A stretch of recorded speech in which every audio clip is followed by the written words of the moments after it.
কথা আগে শোনো, এখানে 150 বছরের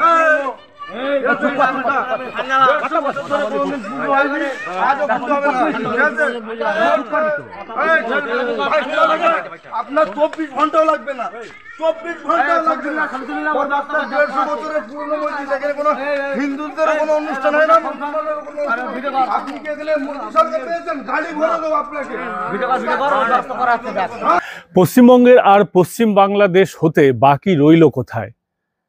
নদিয়া জেলা, নদিয়া জেলার হরিণঘাটার অন্তর্গত নগরুখড়ার একটি বিদ্যালয়।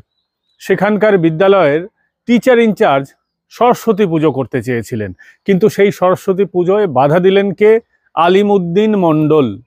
নাম থেকেই বুঝে গেছেন তার মতলব। এবং আলিমউদ্দিন মণ্ডল ওখানকার তৃণমূলের বুথ সভাপতি, অর্থাৎ ধর্মীয় জোর পাশাপাশি তার রাজনৈতিক পরিচয় এবং রাজনৈতিক জোর, এই দুই শক্তির বলিয়ান হয়ে এই আলিমউদ্দিন বাবু টিচার ইনচার্জ কাশীনাথ বর্মনকে বললেন সরস্বতী পুজো করা যাবে না। এবং সরস্বতী পুজো শুধু করা যাবে না তা নয়, তার সঙ্গে যে গালিগালাজটা তিনি করেছেন একবার আপনারা শুনে নিন, তারপর আসবো মূল বক্তব্যে। আপনার 24 ঘন্টাও লাগবে না, 24 ঘন্টাও লাগবে না। 150 বছরের পুরনো মসজিদ, এখানে কোনো হিন্দুদের কোনো অনুষ্ঠান হয় না। আপনি কি এখানে সরকার পেয়েছেন? গাড়ি ভরে দেবো আপনাকে। ভাবতে পারেন এই সমস্ত মৌলবাদী শক্তির কতটা জোর বেড়ে গেছে পশ্চিমবঙ্গে। এখন সরাসরি প্রকাশ্যে এসে দিনের বেলায় বলা হচ্ছে, রাতের অন্ধকারেও নয়, বলা হচ্ছে সরস্বতী পুজো করা যাবে না। এটা কি প্রথমবার হয়েছে? দীর্ঘদিন ধরে এই প্রক্রিয়া কিন্তু জারি রয়েছে। ধীরে ধীরে পশ্চিমবঙ্গের মানচিত্র বদলে দেওয়া হচ্ছে, তার ডেমোগ্রাফি বদলে দেওয়া হচ্ছে। পশ্চিমবঙ্গের ডেমোগ্রাফি শুধু নয়, সংস্কৃতি, শিক্ষা, কালচার, কৃষ্টি সমস্তটা পাল্টে ফেলার একটা ছক কষা হচ্ছে। ধীরে ধীরে গোপনে সমস্তটাই ঘটছে এবং রাজ্য সরকার সবটাই দাঁড়িয়ে দাঁড়িয়ে দেখছে, জানছে, কিন্তু চুপচাপ থাকছে শুধুমাত্র ভোট ব্যাংকের জন্য। ভোটটা পেতে হবে, ক্ষমতায় টিকে থাকতে হবে, শুধুমাত্র এই কারণে।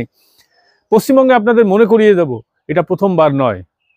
2017 সাল, যে কটা আমি খবর এই কয়েক মিনিটের মধ্যে পেয়েছি, 2017 সালে এই ধরনের ঘটনা হয়েছিল। স্ক্রিনে থাকবে সেই সমস্ত ভিডিও। 2017 সালে কি হয়েছিল স্ক্রিনে চলছে। পাশাপাশি আপনাদেরকে জানিয়ে দিই, গত বছর, খুব বেশি দিনের কথা নয়, গত বছর টাকিতে অর্থাৎ বসিরহাটে হাজী নুরুল ইসলামের ছেলে সেখানে এবার জিতেছেন বিধানসভা ভোটে। হাজী নুরুল ইসলাম তখন বেঁচে ছিলেন, সেই সময় এই গন্ডগোলটা হয়েছিল। বেশ কয়েকটা জায়গায়, মালদা, মুর্শিদাবাদ, নদিয়ার বিস্তীর্ণ অঞ্চল, উত্তর 24 পরগনার বসিরহাট সংলগ্ন অঞ্চল এবং দক্ষিণ 24 পরগনা, এই সমস্ত মৌলবাদী কার্যকলাপের একটা এপি সেন্টার হয়ে গেছে। বসিরহাটে বহুবার এমন হয়েছে যেখানে বলা হয়েছে স্কুলে নবী দিবস করতে হবে, কিন্তু সরস্বতী পুজো করা যাবে না। এমনটা নয় যে নবী দিবস এবং সরস্বতী পুজো পাশাপাশি হবে, যেই যেই ধর্মের মানুষ সেই ধর্মের যে পুজো আছে ওটা পালন করবে। প্রথমত হচ্ছে যে এই উত্তর 24 পরগনার এই কথাটা বলি। উত্তর 24 পরগনার টাকি অঞ্চলে, বসিরহাটের বিস্তীর্ণ অঞ্চলে, সন্দেশখালী অঞ্চলে বহু স্কুল আছে যেখানে সরস্বতী পুজোর আগেও বাধা দেওয়া হয়েছে, অশান্তি হয়েছে। গত বছরই সুকান্ত মজুমদার সেখানে গিয়েছিলেন টাকিতে, সেখানে অবশ্য তাকে ঢুকতে দেওয়া হয়নি। ইছামতির পাড়েই একটা জায়গায় তাকে সরস্বতী পুজো করতে হয়েছিল। সেখানে সরস্বতীর প্রতিমার হাত ভেঙে দিয়েছিল দুষ্কৃতীরা। কারা ভেঙেছিল আপনারা খুব ভালোভাবেই আন্দাজ করতে পারছেন। হাজী নুরুল যখন বেঁচে ছিলেন তখন পরপর বেশ কয়েকবার এখানে সরস্বতী পুজোকে কেন্দ্র করে অশান্তি হয়েছে। শুধু এখানেই নয়, বিভিন্ন জায়গায় হয়েছে।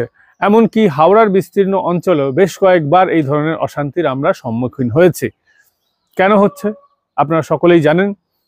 যেই সমস্ত জায়গায় এই অশান্তিগুলো হচ্ছে সেখানে যাদেরকে সংখ্যালঘু বলা হয় তারা কিন্তু সেখানে সংখ্যালঘু নন। তারা সংখ্যার উপর বলিয়ান হয়ে তারা সেখানে যেহেতু সংখ্যাগুরু সেই অঞ্চলে অন্তত, সেই কারণে তারা এই সাহসটা পান। শুধুমাত্র সংখ্যালঘু বলে নয়, তারা জানেন যে হিন্দু ধর্মের মানুষরা এসব শুনেও ঘুমিয়ে থাকবে। হিন্দু ধর্মের তরফ থেকে কোনো রকমের প্রতিবাদ হবে না। যার যেটুকুন প্রতিবাদ হচ্ছে সেটা কিন্তু রাজনৈতিকভাবে প্রতিবাদ হচ্ছে, সাংগঠনিকভাবে প্রতিবাদ হচ্ছে।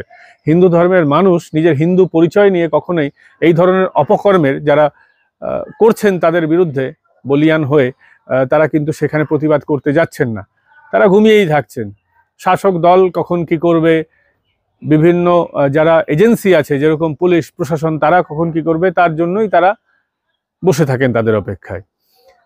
তারা শান্তিপূর্ণ মানুষ, সেই কারণেই যারা অশান্তিপ্রিয় মানুষ তারা এই ধরনের ঘটনা বারবার করে যাচ্ছে।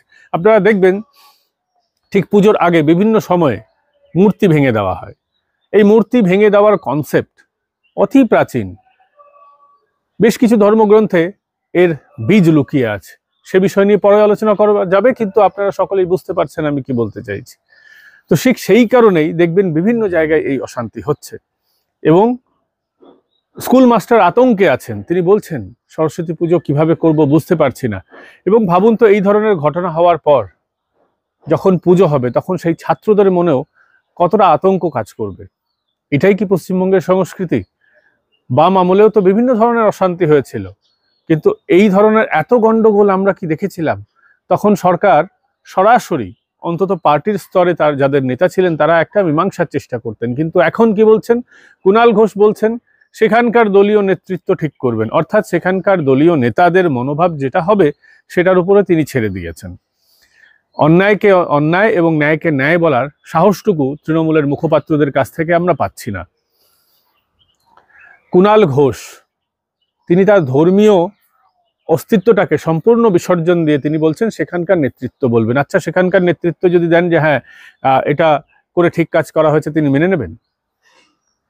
ওখানকার নেতৃত্ব যদি এটাকে ক্লিন চিট দিয়ে দেয় যে না আলিমুদ্দিন কিছু করেনি, তাহলে কি তিনি মেনে নেবেন? সবচেয়ে বড় কথা হলো সরস্বতী পুজো ভারতের কৃষ্টি সংস্কৃতির একটি অঙ্গ। দীর্ঘদিন ধরে এই রীতিনীতি পালন হয়ে আসছে। সংখ্যাগুরু যেখানে মুসলিমরা, সেই সমস্ত দেশে স্কুলে নবী দিবস পালন হয়, জলসা হয়, অনেক কিছু হয়, সেই নিয়ে তো কখনো কেউ কোনো মন্তব্য করে না। তাহলে ভারতবর্ষের যে কৃষ্টি সংস্কৃতি সেটাকে কেন পালন করা হবে না চিরাচরিতভাবে যে সরস্বতী পুজো হয়ে আসছে? আর সরস্বতী পুজোয় অন্যায় কোথায়? বিদ্যা বুদ্ধি চাওয়ার একটা দিন, সেখানে অন্যায় কোথায় দেখছেন? এবং ভারতবর্ষে শুধুমাত্র পশ্চিমবঙ্গে এই ঘটনা কিন্তু থেমে নেই।